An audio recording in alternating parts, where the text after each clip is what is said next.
And then the words came from my martial arts teacher. So my martial arts teacher announced that they were going to be assembling a team.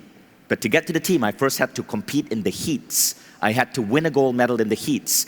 The heats are just with members of the local club.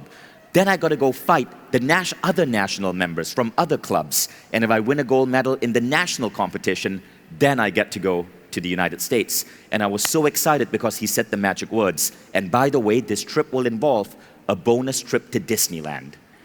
So I was so into this. So I kept visualizing and visualizing and visualizing, seeing myself there. And then the heats came up. Okay, so now picture this, right? So it's the heats. I'm gonna have to take off my jacket for this one. So relax, it's just a jacket. Okay, so it's the heat. So what you gotta do is there are 3 men holding 3 2-inch thick pieces of wood.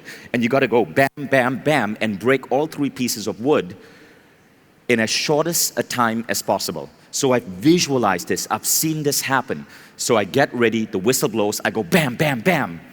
And then I put my foot down and I'm just ready for the wood to collapse. I picture it like, have you guys ever seen Kill Bill? Where when the samurai guy cuts a person, that person will slowly split in 2, right?